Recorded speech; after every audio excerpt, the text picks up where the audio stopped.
Hello, welcome to my channel, A Book Forest. My name is Kim, and today I'm going to be doing my March and April wrap-up.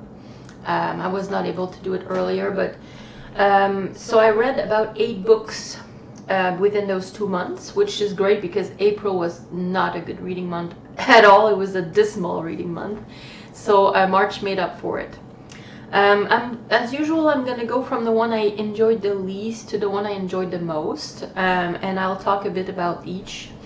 The first one is actually an advanced reader copy I got from NetGalley, which is a One-Way Witch by Nnedi Okorafor. It's a direct sequel to Who Fears Death, her main novel. And I already did a review of that book, so I'm just gonna link it down below if you want to see more, hear more about it. But it was a bit of a disappointment as compared to the previous books I've read from her. I thought it was lacking in some ways. It's all in my review.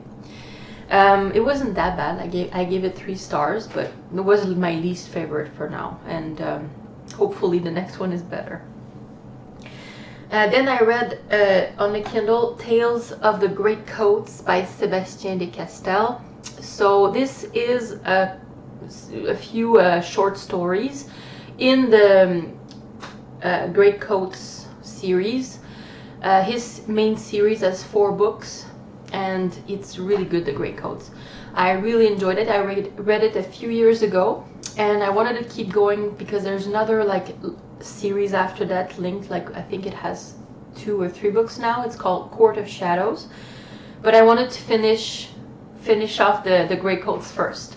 If you like fast-paced action, swashbuckling, great friendships with humor, but also very, very dark and disturbing happenings, and not too much magic, very, very little magic, but a lot of heart, I would say go for it. It's a fantasy because it's in a fantasy world. It's not in the real world, but it's definitely not heavy on the magic. I really enjoyed it. It was great. And the Tales of the Great Coats, I mean, if you want to keep going with the next series, I would recommend reading that because it's not necessarily focused on the characters from the Great Coats series, like Falkio, Brasti, and Kest, who are the trio of great guys that you follow. But in this one, you see a bit of them, but you mostly see a new character who I think is going to be the focus of the new series, or maybe his family or something like that. I think. I'm not sure. And the new character, well, I don't remember his name, but he was great. He was like a great coat who are the magistrates going around the kingdom fighting duels to decide the issue of the law, to decide what the verdict is. So if you win, the person who wins actually wins. It's like a champion for the kingdom. And this magistrate is mostly focused on actual magic, the manifestations of the magic of this world, which is really mysterious. We don't really know where it comes from or how it works, but he seems to be an expert. And he's there, and he just attends to those issues. And he's a fat, very, very bulky man, and he's very interesting in his own way. So I can't wait to see more of him in the next books. I don't know when I'll get to that series, but at least now I'm done with the Great Coats. So I gave that 3 stars because it's short stories, so it's not really the kind of thing that gets me going. But it was enjoyable. And then I read something by Paul Anderson, who is a science fiction and also a bit of fantasy writer, and he was writing in the 70s, 80s mostly. It's called Vault of the Ages. I just picked it up because it was short, and I enjoy Paul Anderson. I read Tau Zero by him, and I also read another book, Operation Chaos, which was more fantasy-ish by him, and I decided to pick that up. And Vault of the Ages is very interesting. It's set on Earth, but after a nuclear catastrophe that wiped out most of humanity. And then the remainders of humanity are kind of living back in the Middle Ages, like they're the Dark Ages. They're hunting and they're plowing the fields, and they don't have any. The only tools or technology, sophisticated stuff that they have is things that were from the past, and they don't really have any of the knowledge. Like they die from the same diseases that the people died from in the Middle Ages, and they have nothing, like no knowledge like that, and they live very simple lives. And we're with a tribe that I think they're set probably in the US, I think. And they live near a very large city that is a ghost town now, and I assume it's New York. And there's some people, and there's a taboo going into the city and using any technology that's too advanced. Like there's a taboo because they're like it was such a catastrophe what happened to the humans. Like they decided to never go back there again. But now there is like a little bit of a younger generation who want to actually explore, because someone left a vault in the city, and they discovered that by chance, and it's a vault filled with all the knowledge of the world. That like all the knowledge that's here, you put it in a vault, in books and in instruments and things like that.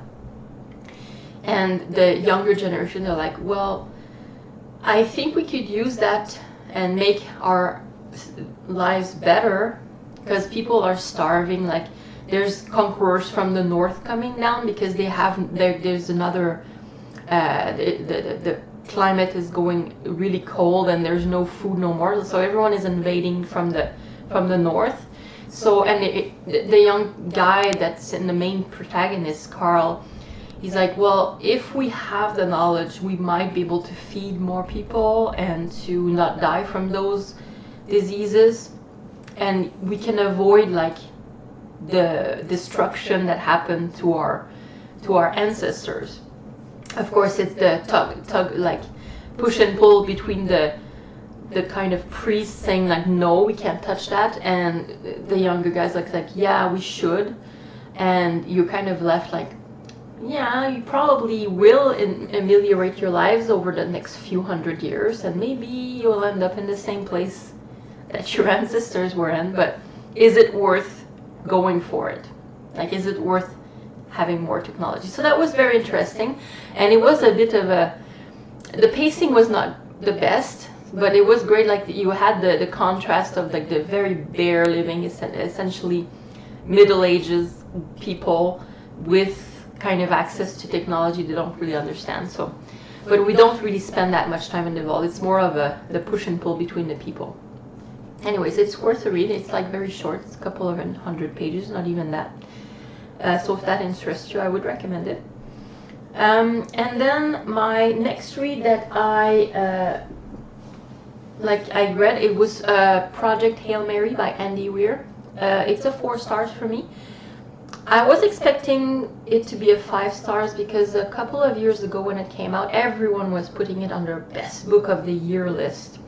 I expected to like it more. I did enjoy it. It's a great book, very, very entertaining. You won't be like it reads really quickly as well.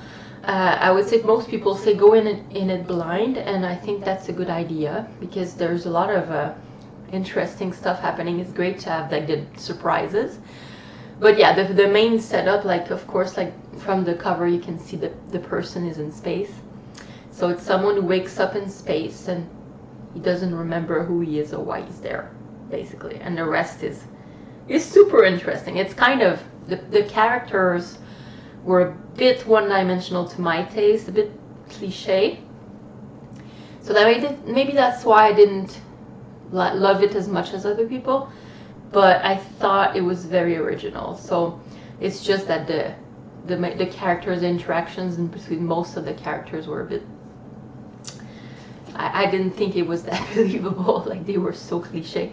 But the main characters in this book were good. So hopefully, I would say like if you like science fiction, modern science fiction, pick it up for sure. A lot of people super enjoy it. And then I read, which was a bit of a bummer. I read Sailing to Saranthium by Guy Gavriel Kay. I don't have the cover, but yeah, it's the hardcover of Sailing to Saranthium, which is the first book in the Sarantine Mosaic. It's a duology. I've read other books by Guy Gavriel Kay because I'm doing a project on him this year. I'm reading everything he read. And he wrote like the Fiona of Our Tapestry, which is like a fantasy trilogy. And then he wrote only mostly standalones. And then this duology. And I think the standalones, for me, for now, are better. This is a lot of setup. So, of course, it's only 2 books, so it's okay. But I'm expecting great things in the second book, knowing how good he is as a writer. I think the setup will be worth it in the second book for sure. Like we know the characters really well. We know the world. Like yeah, it's set in a alternate Byzantium, just after or during the reign of Justinian, somewhat. Like it's not exactly that. Like he really takes liberties, but he does stick to the main themes of the history. And it touches on religion, like the pagans, because the alternate Rome, Rhodes, was invaded by pagans a few years in the past, and now Byzantium or Saranthium is the main hub of culture and religion, and the religion is Christianity essentially, but it's right at the beginning or at the end of the schism between the Orthodox and the Catholics, I think, somewhat like that. But it's mostly focused on one character, which is a mosaicist, and has to go to Saranthium. He's going there to work on the big dome from the cathedral, the sanctuary they call it, and at the beginning he's a very broken man. He's lost his wife and his daughters in the plague, and he's kind of half living. He's just working, but the rest of the time he's not really happy. And I just think it was a bit too much, like not enough action for me, a bit too much setup, but hopefully the second book will be like, I'll reserve judgment until I read the second book. Yeah, the themes were great. I have a few, like a little quote here. It says, his life, he had a life. The hardest thing was to accept that. It sometimes seemed. To move out from the rooms where a woman and 2 children had died in ugly pain, stripped of all inherent dignity and grace. To allow brightness to touch him again, like this gift of the morning sun. So you see, like that's his mood, like Crispin's, the main character, mood at the beginning. And then we see like the journey, but there's also a lot of other characters, like there's the emperor and his wife, there's like soldiers, there's a couple of pagans that were like slaves or somewhat, like they all kind of congregate in Saranthium, and can't wait to see how it develops, because it's kind of a mystery for me right now. So I hope I get my mind blown. And also it kind of it's in the same world, the same setting as another book I read by Guy Gavriel Kay. It's set in the same world as The Lions of Al-Rassan, and I think also a Song for Arbonne, but in different countries and the different times. So it kind of plays around in the pseudo Earth with this pseudo history. But yeah, it's interesting. I'm not sure if I would enjoy it more if it wasn't so easily identifiable as actual history. But yeah, that's how he works, and he's a great writer. So yeah, we'll see. I will probably do an actual in-depth review when I finish the second book. Then after that, I read a great book, Piranesi. So I gave that 5 stars. Enjoyment alone, I might say 4 stars, but for what it is, like for what Susanna Clarke achieves there, I would say it's a 5-star book. It's really good. The writing is really nice, very evocative, very spiritual, very atmospheric. Like the setting is amazing. I'm not gonna say too much because yeah, this is also a book that people say like go in blind a bit, and I think yeah, that's a good idea. It's also someone who is alone somewhere, and that's very strange setting. I enjoyed the first part of the book better than the second part. We get more revelations, but the first part was amazing. Susanna Clarke was really good at making you understand the character, even if you don't feel the same way as he does. Piranesi, and it's kind of like from the cover you can see like it's Greco-Roman inspired. I'm just gonna say what it reminded me of right away was the allegory of the cave by Plato. It's people who are seeing shadows on a wall in a cave. That's all they've ever known in their life, and that's what they think reality is. It kind of reminded me of that. So I don't know, I'm not a philosopher, but yeah, I really enjoyed that.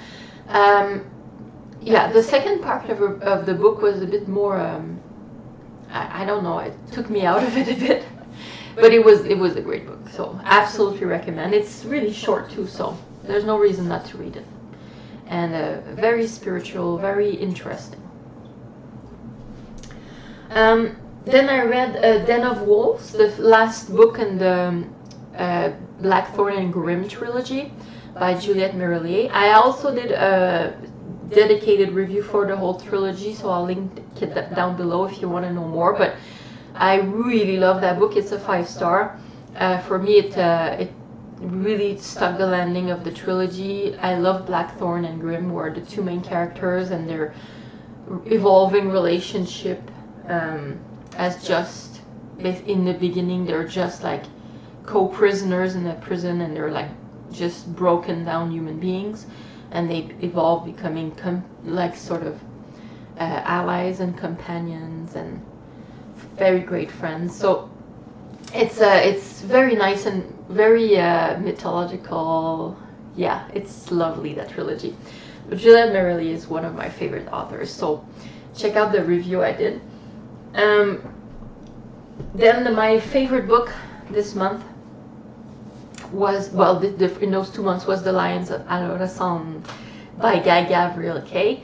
It's set in a fantasy world that is similar to Spain in the in the 15th century, at the cusp of like the Reconquista, they call it, the Reconquista. It's when the Catholics from Spain threw, like, they won over the Arabs, and they threw them away, like the Moors, and they got them out of the peninsula of Spain.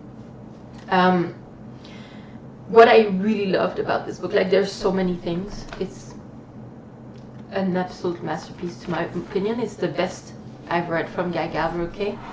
I think it's supplanted the Fiona Bar Tapestry for me. It broke my heart. It made me fall in love with characters. It made me think, and wonderful. So it's mostly, there's not really any extra bad guys in this book. It's mostly focused on actual people, humans, great people. They're all from different cultures. They all have different aspirations. They have different allegiances, and they're just not supposed to be friends, but they are. Like, they become friends. It's they can share friendship, love, values across cultures. But the bigger picture, the reality is that they're not in the same world. Like they're not supposed to be friends. So it focuses on 3 different camps.